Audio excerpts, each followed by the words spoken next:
Bonjour à tous, Nicolas avec vous pour cette nouvelle vidéo. Aujourd'hui, j'ai envie d'aborder un sujet qui commence à être un petit peu connu, c'est les TDI, les troubles dissociatifs d'identité. Alors, je vais amener un point de vue, qui n'est que mon point de vue bien sûr, hein, sur ce fait. Je pense que ces troubles d'identité peuvent venir de plusieurs choses. Bon, vous connaissez, hein, je suis énergéticien, je travaille sur les gens, sur leur énergie, au niveau de leurs âmes, et je travaille également en tant que, voilà, parfois on va dire retirer des entités, c'est un peu comme de l'exorcisme. Euh, Ce qui est important de savoir, c'est qu'à l'intérieur de l'être humain, dans ces corps, il y a plein d'esprits en fait, plein d'esprits qui animent ces corps, qui permettent son bon fonctionnement. Le corps humain, il est composé bien sûr bien, de tout l'aspect physique, mais aussi de plein d'aspects énergétiques. Il peut y avoir des mémoires d'âme, il peut y avoir des portes ouvertes à l'intérieur de la personne qui donnent sur d'autres dimensions, en fait, sur d'autres parts de lui qui peuvent être actives ou non.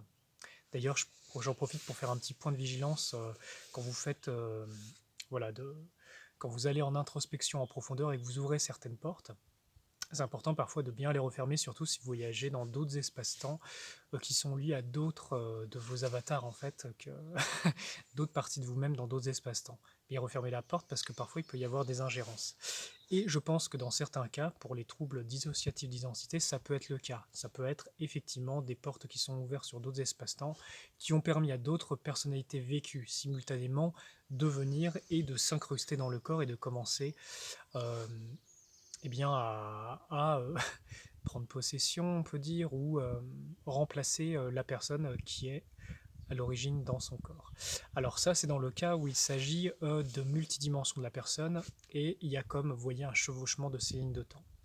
Dans d'autres cas, ça peut être à mon sens aussi des cas clairement de possession, où la personne a laissé entrer des entités à l'intérieur d'elle et ces forces vont lui parler, voire même si la personne n'a pas suffisamment d'intégrité à l'intérieur d'elle, c'est ces forces-là qui vont prendre le contrôle.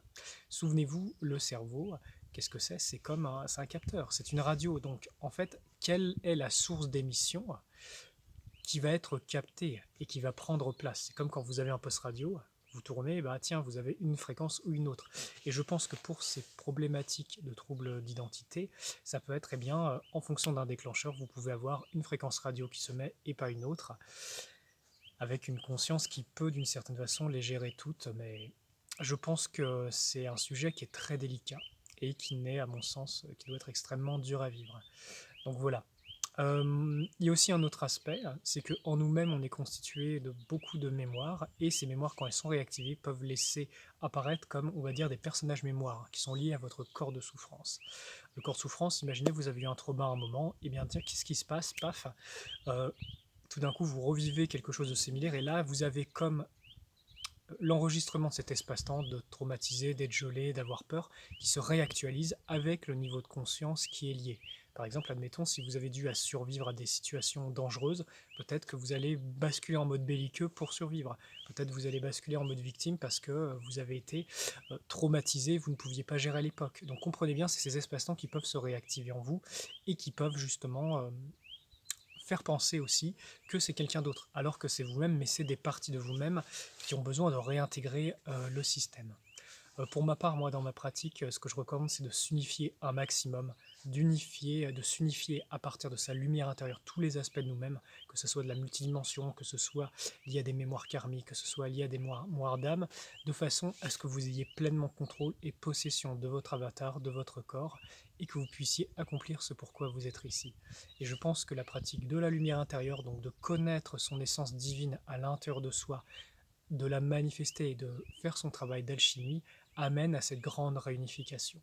Je pense que ces troubles d'identité posent un véritable problème sur le fait, enfin, et sont la conséquence d'un problème plutôt, qui est que les gens ne se connaissent pas eux-mêmes dans leur essence, dans leur nature véritable. Donc ils s'identifient à leur personnage, ils s'identifient à leur ego, à leur situation, au contexte, alors qu'ils sont bien plus. Et quand vous avez connaissance de cette lumière intérieure, de ce que vous êtes plus profondément, toutes ces choses disparaissent. Vous comprenez que vous êtes bien au-delà de cette personnalité humaine et que cette personnalité humaine fait partie d'un tout beaucoup plus grand. Voilà, on pourrait en parler longtemps. En tout cas, je vous remercie pour votre écoute. Tout ce que je viens de vous dire, bien sûr, ce n'est que mon point de vue, ce n'est que mon éclairage à partir de là où j'en suis, de ce que je comprends et aussi de ce que j'ai pu observer sur le terrain. Et en tout cas, j'espère que ça va pouvoir vous aider dans vos vies. Voilà, je vous embrasse fort et je vous dis à très bientôt pour des prochaines aventures.